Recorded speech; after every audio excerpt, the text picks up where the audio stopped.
Alright, welcome everybody to what's going to be a long overdue verdict. I've had it kind of kicking around in the back of my head, and I have a couple of notes just sort of sitting around, so I figured I would get this done and dusted. This is going to be the verdict for God of War Ragnarok. So, God of War Ragnarok is the 8th major God of War game.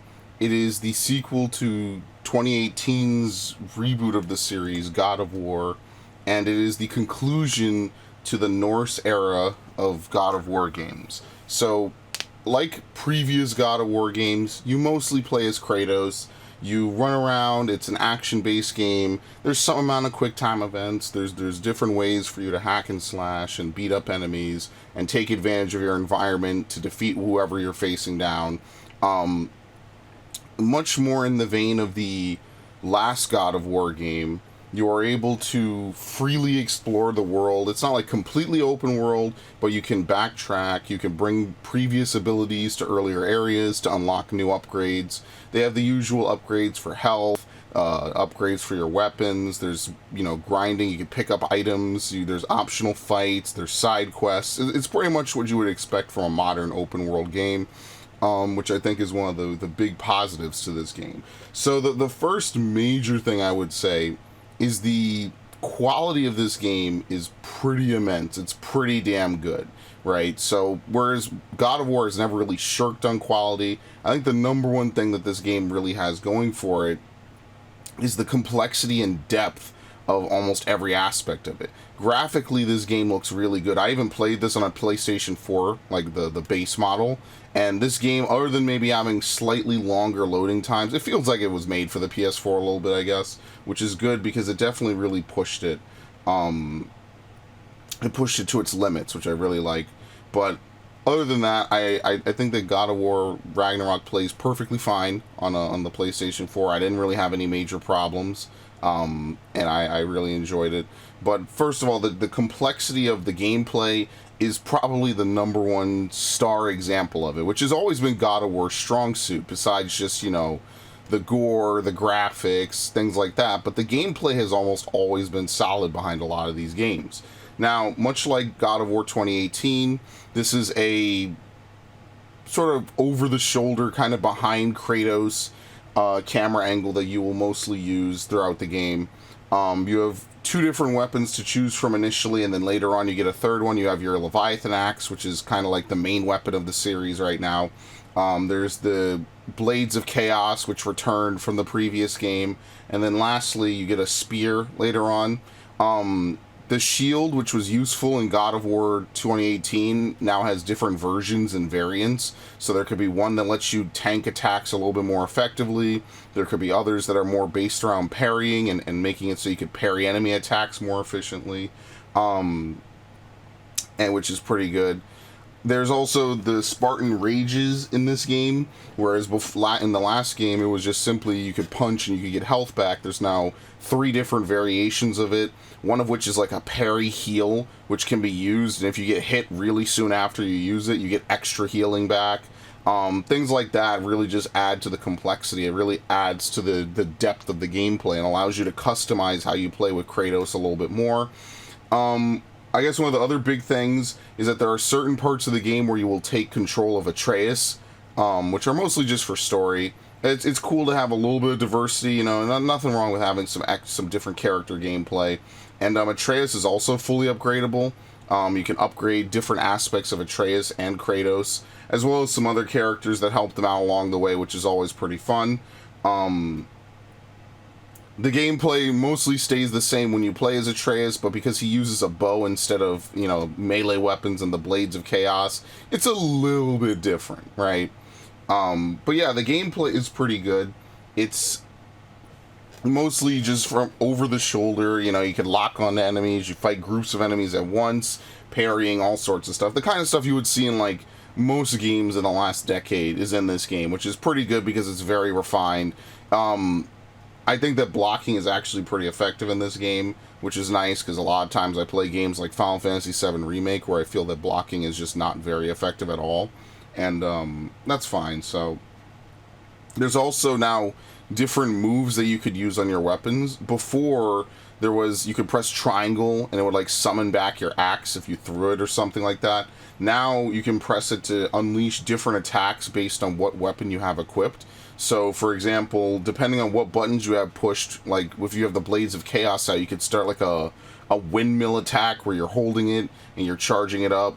You could also throw your weapons into enemies, and each time you do it, it gives a different effect. So if you throw the Blades of Chaos into an enemy, you can then supercharge them to deal burn damage and blow them up.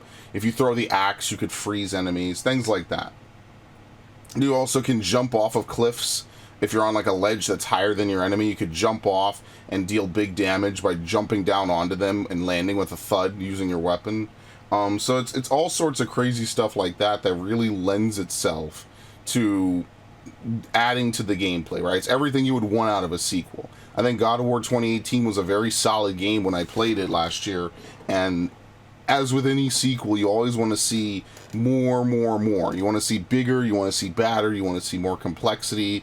Not too much, right? And I know there's some games where it could get too complex, but it is very nice to have a game where you feel like they've added sufficiently onto the formula and changed things up while also retaining that identity, you know? And I think that God of War, just by virtue of being itself, has that identity. Now, one of the biggest elements of this game, or at least one of the most impressive ones, is that unlike the previous game, where I think only 6 realms of Norse mythology were fully explorable or even accessible in any capacity, in God of War Ragnarok, all 9 realms are accessible. Now, some of them are more for story, right?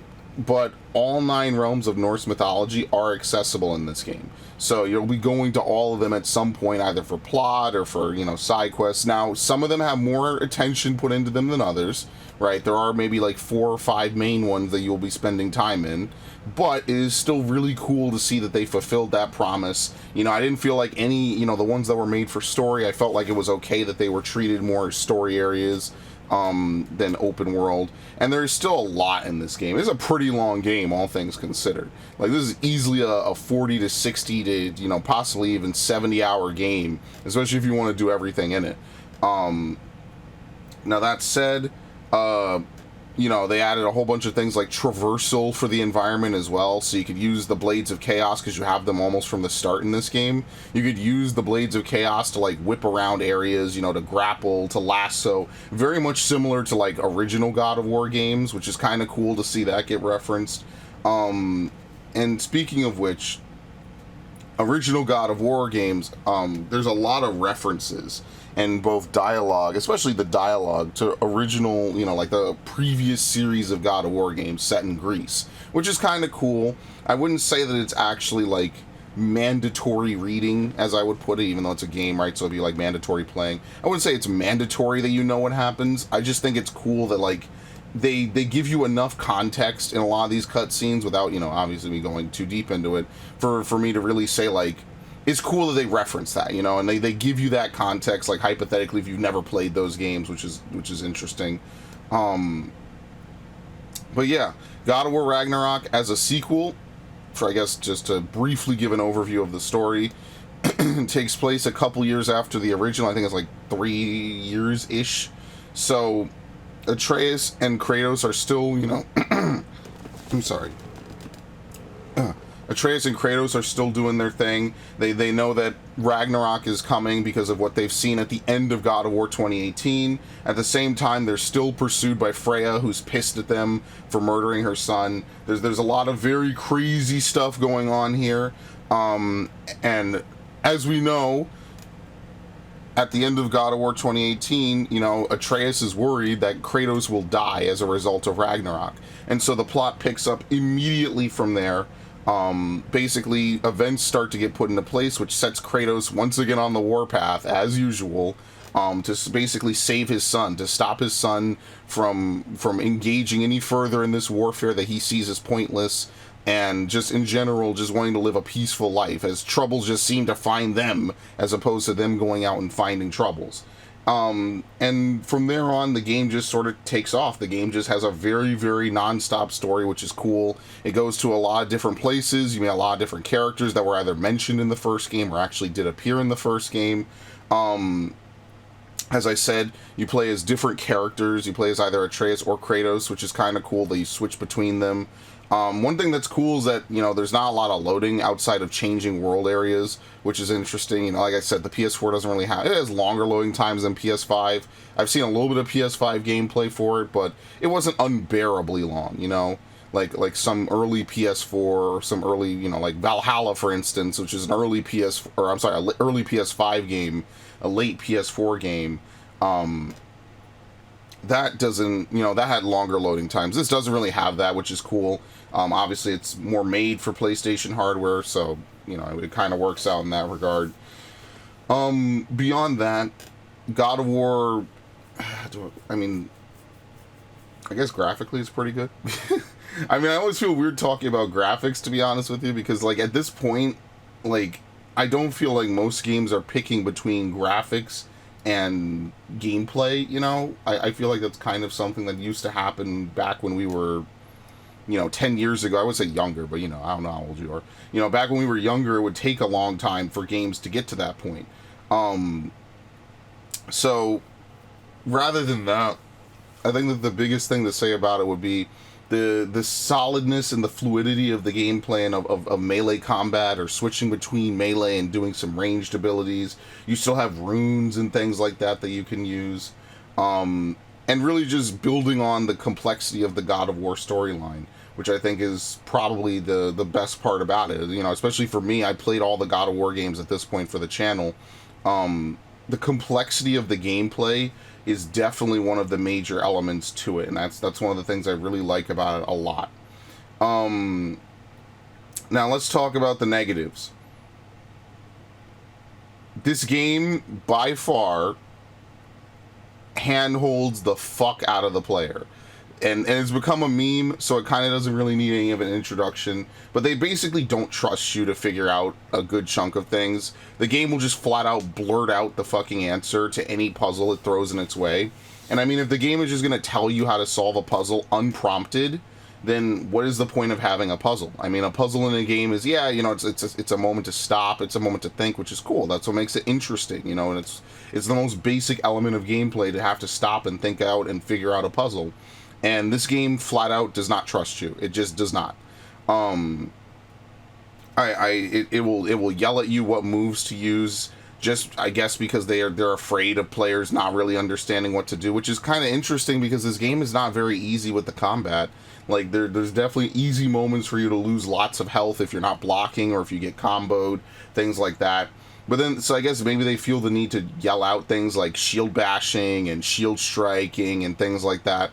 And it was cool in 2018 because Mimir, who is basically this living head that's attached to Kratos' hip, will give you contextual clues to enemies you can't see behind you or to your side, which is cool. You know, it makes sense, especially with the new camera angle. It just feels like they took that to 11 and then cranked it up some more, which is just something I'm not too thrilled about. Yeah, I don't know. I think that that's one element of the game that really kind of, you know, takes it down a notch. I think that some parts of the game, the story just feels a little bit slower than others. I think that a little bit more trimming and a little bit more fast-paced storytelling could have been better. It definitely feels, like I said, this is a long game, which is cool, and I prefer, you know, longer games, and there's not like a drop of quality per se. I just feel like certain parts of it could have been trimmed a little bit, could have been sheared down, which I think would have been fine. Which is why I really have to say there's not really a ton that I would say. I think that the game more would be a little bit better again if it was trimmed down a little bit, some things like that. I think that the puzzles, ironically, there should be more of them. I think that that's one of the fun parts of like some of the older God of Wars is you have these big complex puzzles you're walking around in and doing stuff. Even though I know this is meant to be more of an action game, which I guess is kind of a weird thing to say about God of War, because it's definitely like one of the most de facto action games I could think of from when I was younger. But yeah, I think that the other thing is that the armor system maybe could just be a little more streamlined. It's not that it's too complex, it's just that it takes a while to really... I feel like most of the upgrades kind of pour on you at the end. So therefore, I kind of wish that the upgrades were given out at a more steady rate. That said, I do like the builds that they offer in this game. I feel like in this game especially, I was able to go for a build I really liked. There is, I think part of that is just, again, streamlining certain areas. I like that there's a bonus area, or not, I guess I shouldn't say a bonus area, but there's an area in the game that you get access to later on, towards, I want to say, like the 70% mark of the story, that is like a full-on side area that has like at least 10 to 15, I won't say 10 to 15 hours, but it's definitely got like 5 or so hours of stuff to do in it, which is kind of insane when you consider, like, at this point you're at the end of the game and stuff. But that's where most of your upgrades, at least mine, came from, right? So like most of my upgrades for the majority of the game didn't really change, didn't really go anywhere. And then at the end of it, you know, it was kind of like, oh, by the way, here's this area and they have tons of dragons and tons of things to kill. And it's cool to see that they, you know, they obviously did not shirk on content in the slightest, and they actually give a good reason why Kratos would engage in such content, which I think is cool. And that's one of the things I really want to praise again, is just the way that they characterize Kratos in this game is really well done. It's actually one of my favorite things that they've done with like an older style character in a while, right? You know, you have a character like Kratos, you definitely want to treat him with the respect that he's due, which is something that, you know, a lot of things could really use more of these days. But beyond that, there's not really much I could say that's probably not already too late. I kind of just want to, I do want to compile my thoughts. My notes were kind of preliminary. I didn't really put a ton into this verdict, which is unfortunate. But usually it ends up that games that are good, I don't really have a ton to say about, right? I think that games that are good usually have shorter verdicts because there's less for me to really say. Like, I don't know how many times I could say the game looks great, it performs great, it's got a really good story. Yeah, it could be sandpapered a little bit, but, you know, the characters I feel were taken, you know, were treated pretty well. You know, it's got good elements to it. I guess the only thing else I would say is that maybe the ending felt a little overwhelming, or not overwhelming, sorry. I feel like the final boss fight was a little underwhelming, right? You know, they build up, you know, all these characters to be real badasses, and then it just doesn't really feel like the villains got a lot to them.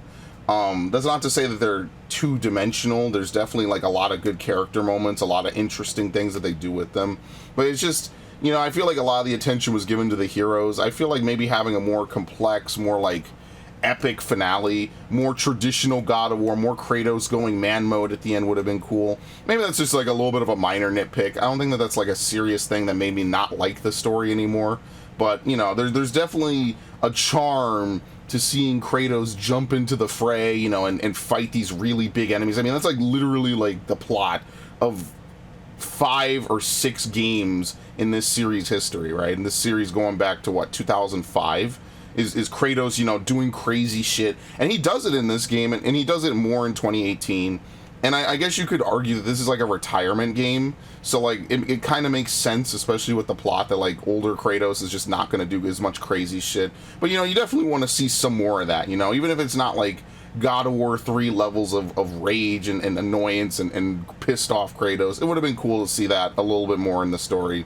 But, yeah. What would I give God of War Ragnarok so we could just get out of here? Well, needless to say, this is probably one of the better games I played on my channel. This is almost like 18 years, what was it, like 17, 18 years of plot culmination to the God of War series. It's got a lot of good stuff in it. It's got a great plot line. It's got great... I would say that, you know, most games series that run this long, you have to ask yourself, do they treat the main character well? Do they give the character a good game? Do they treat it with respect? Do they give him a good plot line?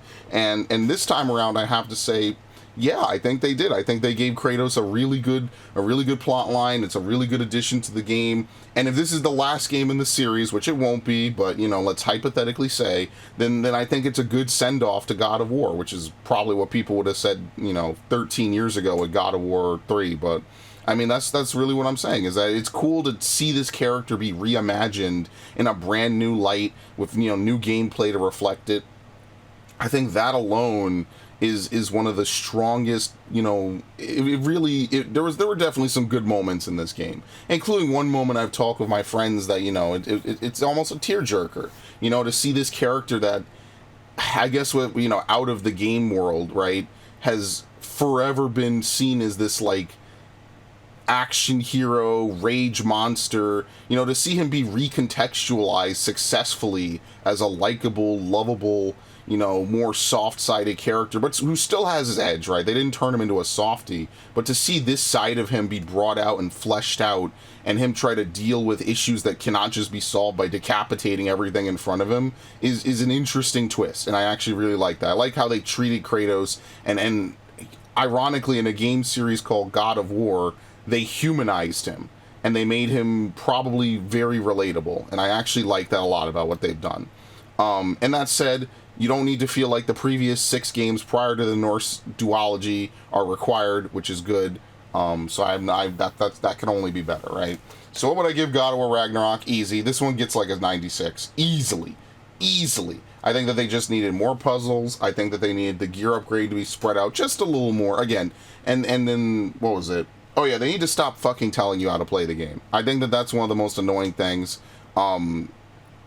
It wasn't too bad for me, probably, because, you know, I'm pretty quick to act on certain things, but like some people, man, I've seen playthroughs, they are just barking orders at you, and like, you know, again, one of my friends did say, well, why wouldn't they tell you? Right, but it's a game, right? They want you, you know, if you don't experiment, if you don't explore, if you don't try to figure things out, then it's like the game might as well play itself. And I mean, luckily, God of War Ragnarok has tons of action and tons of things to do, but like, you know, puzzles are a good part of any video game. I mean, there's been hundreds of games that utilize puzzles as part of their gameplay, whether it's God of War or Legend of Zelda or Metroid. If the game just tells you how to do the puzzles, you know, with no, you know, it just wouldn't be as fun. It wouldn't be as interesting. You might as well just have a straight path A to B. And no God of War game has been a straight path A to B. There's either been combat or puzzles. And one way that they've done this better, actually, is Fallen Order, which now there's a sequel to, which is great, and I'll do a verdict on that when I beat it. You know, Star Wars Fallen Order, you know, while Cal is doing puzzles or whatever, the game will prompt you, and BD1 will ask you, hey, do you want a hint? And if he does, and if you don't want a hint, then BD will just, you could just, you know, press, I think it's like right on the D-pad, and it'll just say, don't say anything. BD, I don't want help. And then the game will just let it back off, and that's it. And the game doesn't really, it doesn't prompt you every 5 minutes or something, or, you know, it just lets you, gives you space to work. And that's why Fallen Order is a fucking amazing game. And it's a damn shame I did not give a review to Fallen Order, like, really. I feel like Fallen Order would have been up here in the 90s easily, especially in 2019, easily would have been like a 97 or something, because I love the shit out of Fallen Order. I'm sorry I didn't play it at launch, which is why I'm glad I played, you know, 2018, God of War 2018 before I played this. I feel the same way.